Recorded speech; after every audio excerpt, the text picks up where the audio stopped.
Hi, this is Professor Fernandez, and we're working on class notes F in lesson 10. So this example has two parts to it. The first one asks us to show, in both parts, we're asked to show that this is these two spaces are vector spaces. And these are going to be very familiar sets, right?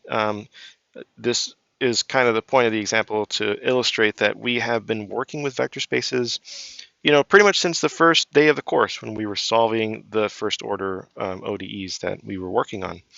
And also more recently when we've been trying to solve systems of linear equations. All right, so what are these spaces? So I'll focus on them one at a time. The first one is the set of solutions to the linear system AX equals 0 for a given matrix A. So let's show that that is a vector space. So to do that, I'm going to, use a different numbering scheme here. I'm going to call this A and call this B, so that way I can refer to the vector space axioms numerically as we've been doing, like axiom 1, axiom 5. Okay, so A, what is the space? The space of vectors such that AX equals 0. All right, so if I want to show this is a vector space, let's talk about axiom 1. Let's start there. So axiom 1 says if two vectors are in the space, then the sum or difference of these two vectors is also in the space. Okay, so let's write out first of all what it means to be for vector x to be in the space. Well, this is the space of solutions to AX equals 0. So vector x in the space means that AX equals 0. Similarly, for vector y to be in the space means that AY equals 0. And then continuing, let's talk about what it means for x plus y to be in the space. Well, that would mean that the sum x plus y solves AX equals 0. So now basically we want to, we've converted the problem to if I know this. So if this, then that. Okay, so that's what we want to show. So how are we going to do it? Well, we're going to start here with a times x plus y, and we're going to try to decompose this. So the first thing that I will do is I will just show you visually what's going on, right? So I have my A matrix, A1n. Let's say it is an M by N matrix. And then I have my vector x, x1 through xn, and my vector y, y1 through yn. So this is going to be my matrix times, I have now in the first part of this lesson, we've talked about how we add matrices. Both of these are vectors of the same size, so we just add them component-wise, like we've defined the sum of two matrices. Great. And then now I'm going to go back and kind of put in here what this matrix A was originally. Let's see if I can maybe, let's try it. Let's duplicate. And we will get rid of this little part and then we'll move it around. All right, so a very efficient cut and paste.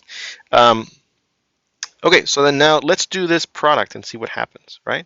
So what am I going to get for the matrix product of A times vector x plus vector y? Well, as usual, right, I'm doing matrix product, so we defined that already.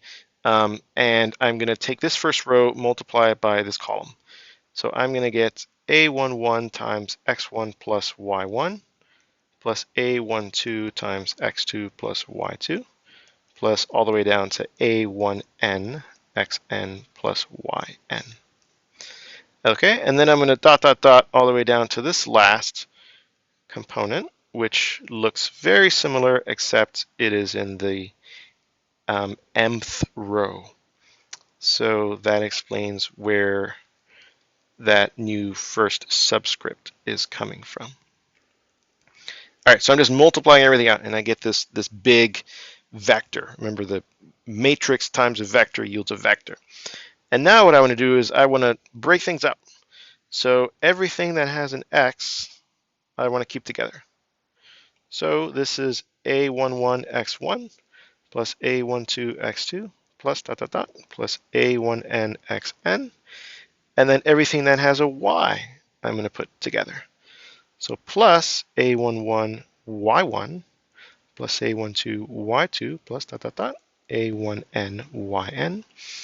And then the same type of grouping I can use to simplify the last, every single component in this vector.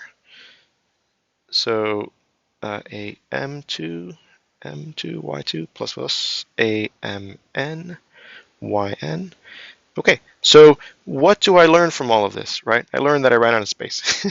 No, I learned that this is now the vector of all of this stuff.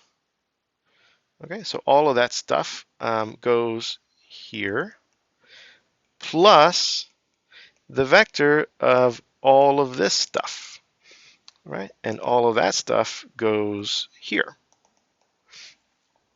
And now let's analyze, each one of these independently. This is exactly what you would get if you multiplied the matrix A by the vector x, right? Here's the first row of the matrix, and here is the components, and here are the components of the vector x. Similarly, on the right-hand side here, this is what you would get if you multiply the vector A by the matrix A by the vector y. Okay, so that is a lot of calculation, but the point of all this calculation, I'm just going to try to get rid of things quickly here. The point of all this calculation is exactly what's down here, right? So I've kept only the most important parts. The point of all this calculation is to convince you that the product of a matrix A times the sum of two vectors, x plus y, is equal to, down here, ax plus ay. Great. So I'm going to go back up here. Nice, clean white space. So we have shown that a times x plus y equals ax plus ay. All right, and now we are back in axiom 1 doing this check. We are assuming that ax equals 0 and ay equals 0. So this is 0 plus 0, which is 0. So we indeed have concluded that a times x plus y equals 0. So the first axiom is verified. Okay, so I will run through the next axiom and then leave the others for you to check. Sorry, I'm writing out V here. I should be writing the axiom. So axiom 2, what does axiom 2 say? Oh, and I should mention there's no difference, somewhat pun intended, if I change this plus to a minus sign, right? Then all the calculation that we did a minute ago, you can look back and realize that this changes to a minus sign. That's literally what changes if I put a minus sign there. So then this would change to a minus sign, and that would not affect the result.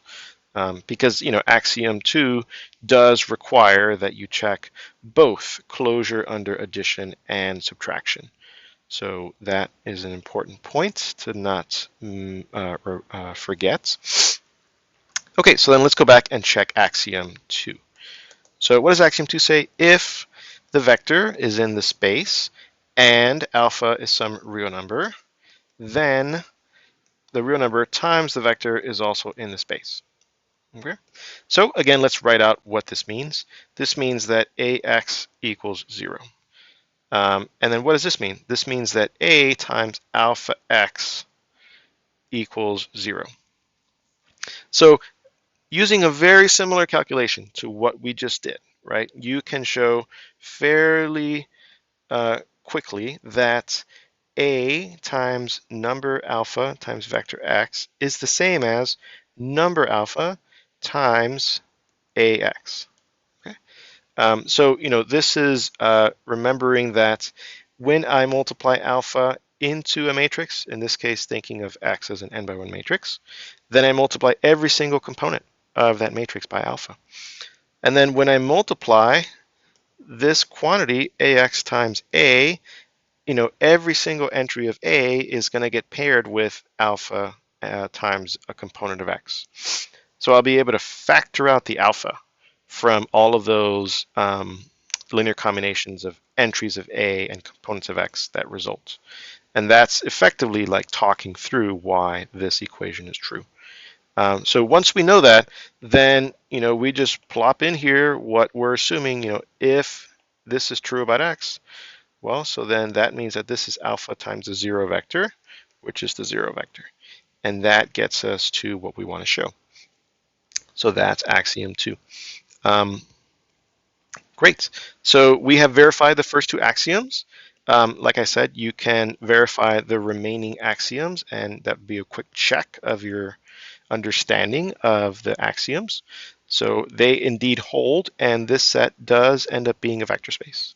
So the space of solutions to AX equals 0. So that's pretty cool. All right, so what I'm going to do next is talk about part B here, and then that will wrap up this class notes.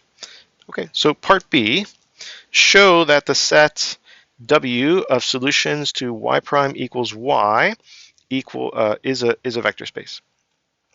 So let's do that. Oh, I keep trying to erase. There we go. All right, so W equals, so this is B, the set of solutions, functions, y of t, such that y prime equals y. Excuse me. So first thing I'll do is I will solve y prime equals y. Right, so long story short, remember that the solution here from lesson 1 is exponential solution times a constant, so e to the t. So I've done that fairly quickly, but remember how this goes. You would write this as dy dt equals y, then you would divide by y, and then this is the derivative of the natural log of y, and then you would integrate, and then exponentiate, and then e to the c becomes k. All right, so that's sort of a lightning review, a reminder of how you get to k e to the t as the solution. All right, so why did I do that? Well, I did that because I kind of know what the solutions are in this case, right? Unlike what happened in the first example, I didn't know the matrix A, so there's absolutely no way I could write out the solutions X. But here I do know the ODE, so why not write down the solutions X and express it in this different form? So this is effectively a different set, the set of functions k e to the t, where k is a real number. All right. So there are two ways that, this is one of the reasons I wanted to illustrate doing it this way. There are two ways that you can show that this space is a vector space. You could do it from here if you either don't remember how to solve y prime equals y, or if you just, want to save the time that it takes to do that. Or you could do it from here, right? Knowing that the space W is really just multiples of e to the t. Either way will work, and either way will give you the same result. So I'm going to do this way first because A, we did all the work, and B, it is a little simpler. So I'm going to illustrate, for example, how you check the first axiom. So axiom 1, if, let's say, y of t is in W and z of t is in W, is the sum and difference, are the sum and difference of these two in W. Okay. So what does it mean to be in W for y? That means that you are of this form. Okay. What does it mean to be in W for some other function z? That means that you look like k e to the t, but you might not have the same constant k. So let's call that constant b e to the t. Okay. And then we try to check this condition. So basically, if I add these two functions or subtract them, do I get a function that looks like constant times e to the t? And the answer is yes, because I would just factor out this constant, factor out e to the t, and k and b are real numbers. So if I add or subtract two real numbers, I get some other real number. Let's call that a. And once again, this function has exactly the same form as the ones that up here that define the set W. So this is in W, so the first axiom works out. Okay. So, you can keep going here to check the second axiom, and you'll see that everything works out very nicely. But I'm going to return to the first representation of W and show you how you would check axioms from there, just to finish off this example. All right, so let's effectively start over, excuse me, and pretend that we don't remember how to, I'll just delete everything. We don't remember how to solve this first order ODE from lesson 1. What would we do? Okay, we would say, all right, well, you know what? I'm just going to start checking axioms, right? So axiom 1. So if y is in this space and z is in this space, is are the sum and difference of these two functions in this space. Okay, so let's look at the sum. Okay. Well, what does it mean to be in the space? It means that y prime equals y. Same thing for z. Z prime equals z. So for y plus z, I want to show that y prime, that y plus z prime equals y plus z, right? Because w is the set of functions that satisfy the ODE, derivative of the function equals the function. Okay, so I'm going to start here, down here on this left-hand side. I'm going to say y plus z prime. Well, so that's y prime plus z prime. And then I'm going to use the fact that I'm assuming up here that y prime equals y. So that's y. And I'm assuming that z prime equals z. So that's z. And there we go. Indeed, y plus z prime equals y plus z. So that's what I wanted to show.